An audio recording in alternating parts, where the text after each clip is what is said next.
පරිපූර්ණ වෛද්‍ය සේවයේ වෘත්ති සම්ප්‍රදාය කරලා තියෙනවා. ඕගොල්ලෝ මොකද කරන්නේ? ඇත්තටම අපි පරිපූර්ණක වෛද්‍ය සේවයේ පරිපූර්ණක වෛද්‍ය සේවයට අදාළ සේවාවන් 5ක් තියෙනවා. අපි වෛද්‍ය රසායනාගාර තාක්ෂණවේදී අපි තීරණයක් කරන් තියෙනවා මෙම වෘත්තීය ක්‍රියාමාර්ගය සම්බන්ධව ඇත්තටම ගැටලුවක් තියෙනවා. අතිකාල දීමන සම්බන්ධව කප්පාදුවක් තියෙනවා. අලුතෙන් එන වැටුපීමකට අනුව. නමුත් ඒ ප්‍රශ්නේ විසඳා ගැනීම සඳහා වර්ජන ක්‍රියාමාර්ගයක් ගැනීමට අපි විරුද්ධයි. වර්ජන ක්‍රියාමාර්ගයක් ගැනීමට ඇති කාරණයක් නෙමෙයි. ඇත්තට මේ සම්බන්ධව පිටුපස්සේ ඉන්නේ බංකොලොත් දූෂිත ඒ වගේම සමාජිකයන්ගේ අපකීර්තියටපත් වෙච්චි වෘත්තීය සමිති නායකයන්ගේ මෙහෙයවීමෙන් තමයි මේ කටයුත්ත සිද්ධ වෙන්නේ. ඒ නිසා ඒ වගේම තමයි අපි මේ සම්බන්ධව අපි සංගමයක් විදිහට අපි කටයුතු කරගෙන යනවා. ජනාධිපතිතුමා සමග සාකච්ඡා කරලා තියෙනවා. සෞඛ්‍ය අමාත්‍යවරයා සමග සාකච්ඡා කරලා තියෙනවා.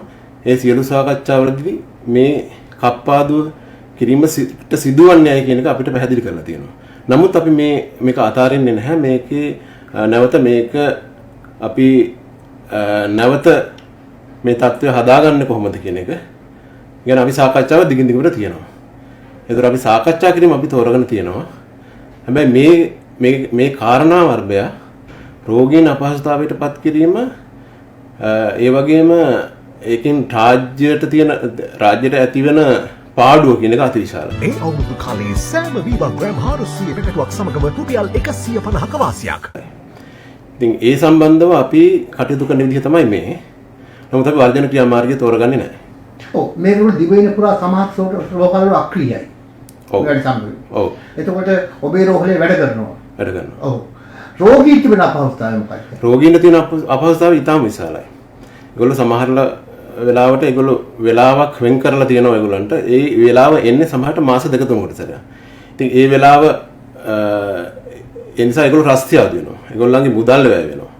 ඒතර ඒගොල්ලන්ගේ අවශ්‍ය ප්‍රතිකාරය හරියට සිද්ධ වෙන්නේ නැහැ. ඊළඟ කාරණාව තමයි වාට්ටුවල ඉන්න නේවාසික රෝගීන්ටත් අපහසුතාවයක් සිද්ධ වෙනවා. වාට්ටුවල ඉන්න නේවාසික රෝගීන්ටත් ඒ අවශ්‍ය ප්‍රතිකාර කිරීමට අවශ්‍ය අපේ පැත්තෙන් ගත්තොත් වෛද්‍ය පරීක්ෂණ ටික හරියාකාරව සිද්ධ වෙන්නේ. කෙටියෙන්ම කිව්වොත් මේක ආණ්ඩුව බංකොලොත් කරන උත්සාහයක්ද? එහෙම අදහසකුත් තියෙනවා මේක ඇතුලේ. ඒ කියන්නේ ඒක මේ සමාජිකයන්ගේ තියෙන අදහසක් නෙමෙයි. මේ අදහස තියෙන්නේ මේ සමාජිකයන්ව මෙතෙන්ට මෙහෙවන අය තමයි අදහස් තියෙන්නේ. මේ ජනාධිපතිතුමා අපිට කරුණු පැහැදිලි කරලා දුන්නු එක, සෞඛ්‍ය අමාත්‍යවරයා කරුණු පැහැදිලි කරලා දුන්නු එක සියල්ලම අපි සමාජිකත්වයේ දැනුවත් කරලා තියෙන්නේ.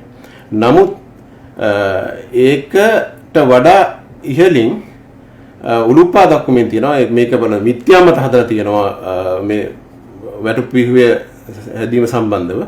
ඉතින් ඒවත් එක්ක සමාජිකත්වය මෙතෙන්ට එකතු වෙලා ඉන්නවා මේ වර්ජන ක්‍රියාමාර්ගය සඳහා. නමුත් සමහර අය වර්ජන ක්‍රියාමාර්ගයට එන්නේ මේ සාමූහිකව මේකට එන්න ඕන නැත්නම් අපිට අපි කොන් වෙයි වගේ. ඒතර සමහර අය එන්නේ බයට. සමහර අය ඉන්න ඔය කියන දේශපාලනික කාරණාවේදී මේ කාරණේ කරලා ඉවරලා මේ රජය පෙරලා දාන්නවත් පොඩි මාර්ගයක් හදාගන්න පුළුවන්ද කියන එකක් අරමුණකුත් තියෙන නැතුව නෙමෙයි. නමුත් ඇත්තටම මේ වෘත්තීය සමිති ක්‍රියාමාර්ගය ගෙන යන ඒකට නායකත්වය දෙන මේ බංකොලොත් නායකයන්ගේ අරමුණ කියන එක තනිකරම දේශපාලනිකයි.